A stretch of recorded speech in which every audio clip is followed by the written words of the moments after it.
David Boyd, vous avez été entendu, auditionné la semaine dernière devant l'Assemblée parlementaire du Conseil de l'Europe par rapport à l'opportunité ou non de ratifier au niveau du Conseil de l'Europe soit une nouvelle convention reconnaissant le droit à un environnement sain. Est-ce que du coup, vous pourriez nous en dire davantage et nous donner votre analyse sur cette mise en perspective au niveau régional de la reconnaissance du droit à un environnement sain?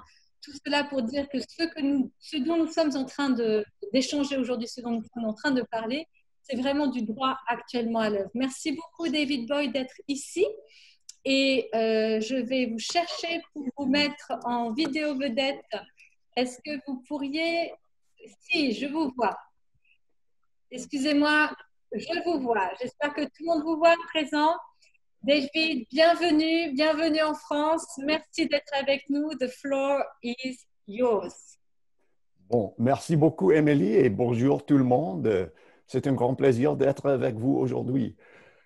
It's a great honor to be with you today. Now, I'm delighted to be following upon Jerry because I'm actually... Avec vous, car normalement, je n'aurais pas dû être là, mais je pense que c'est très important que je sois là. Vous savez, l'Europe a une réputation bien méritée sur le domaine des droits de l'homme et des protections environnementales. La Convention européenne des droits humains a été un traité pionnier. Le Portugal a été le premier pays qui a signé et mis cela dans sa convention en 1976. L'Espagne a fait la même chose en 1978.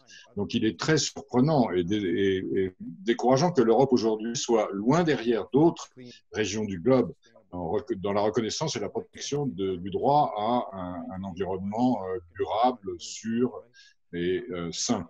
Le droit à un environnement sain a été mis dans la Charte africaine des droits humains en 1981, puis en 2004 dans la Charte arabe, puis dans l'Association des nations du sud-est de l'Asie en 2012.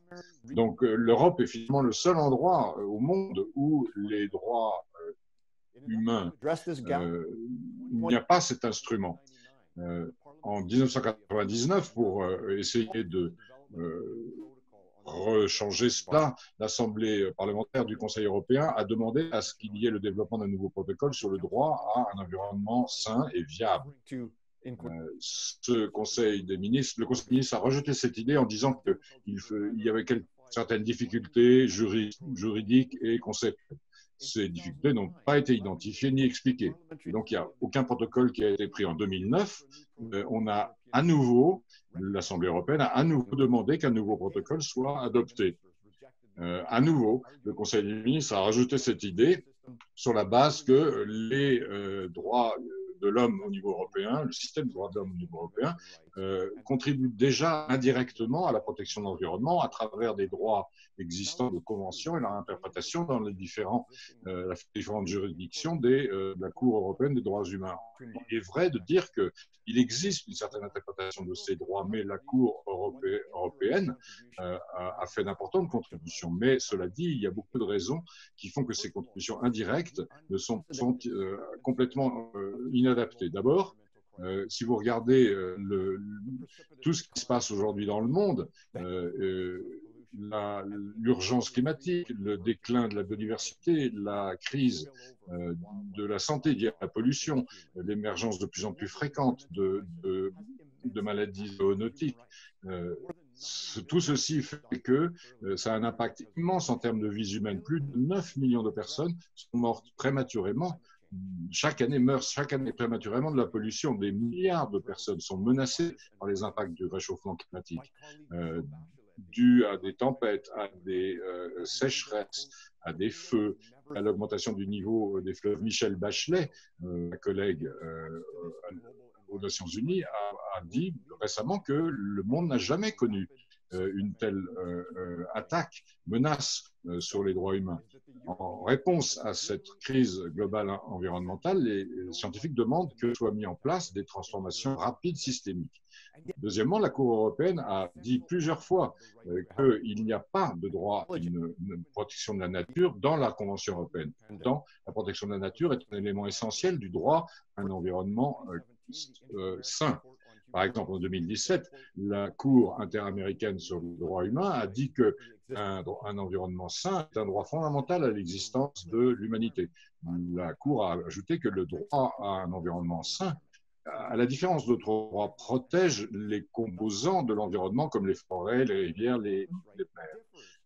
Donc, ce droit à un environnement sain est un droit autonome qui est différent du contenu environnemental qui vient de la protection d'autres droits comme la protection, le droit à la vie ou le droit de l'intégrité personnelle. Enfin, il est très difficile de fournir des preuves scientifiques et médicales pour prouver que les problèmes d'un individu en termes de santé ou la mort prématurée ont été causés par spécifiquement un problème environnemental. Enfin, la reconnaissance d'un droit à un environnement sain peut servir comme moyen légal, comme pour être notre étoile du Nord, culturelle et juridique, qui nous montre la direction à suivre.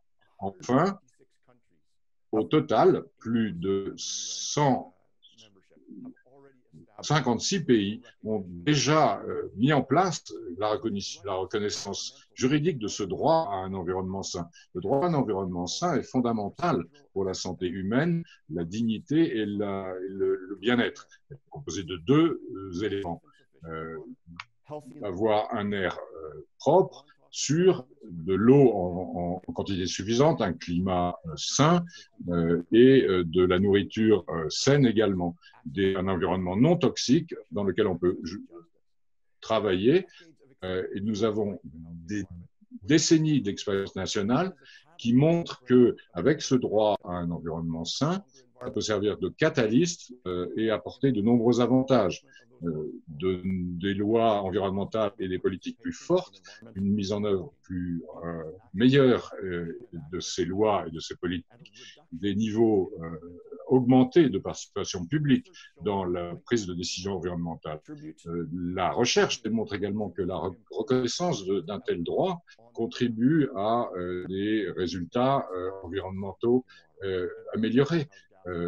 Un air plus propre, un accès plus facile à de l'eau potable et la réduction des gaz à effet de serre.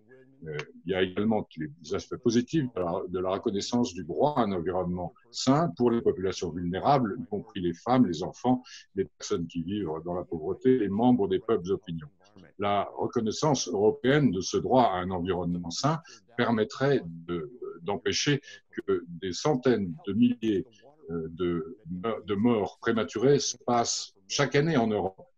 Ça permettrait d'abaisser le niveau de la pollution de l'eau et de permettre à des millions de personnes d'avoir accès à de l'eau potable. Ça serait vraiment un grand marche en avant pour qu'on puisse avancer. Il est temps de changer. Les droits humains ont prouvé qu'on peut contribuer à d'importantes transformations sociétales. Les femmes, les avocats des droits civils, les peuples autonomes et les personnes handicapées ont tous utilisé les droits humains pour catalyser les transformations sociales. Les droits humains ne sont pas une solution immédiate, facile à mettre en œuvre, ni omnipotente, mais l'histoire prouve que ces droits sont parmi les facteurs qui ont le plus aidé à changer l'humanité. Il est temps pour l'Europe de répondre à cette crise globale environnementale en ayant un nouveau protocole sur le droit à un environnement sain. La Convention européenne, il est temps que l'Europe reprenne le leadership en demandant aux Nations Unies de mettre en place une résolution qui reconnaisse le droit à un environnement sain. Il est temps pour l'Europe d'être l'avocat de ce droit à ajouter dans la Déclaration universelle des droits de l'homme. Il est temps à l'Europe de mettre en place un instrument contraignant qui inclut ce droit à un environnement sain. Reconnaître ce droit humain fondamental devrait être une affaire de la plus haute urgence et importante. Cela pourra bénéficier des milliards de personnes et à des millions d'espèces. Merci beaucoup. Merci beaucoup.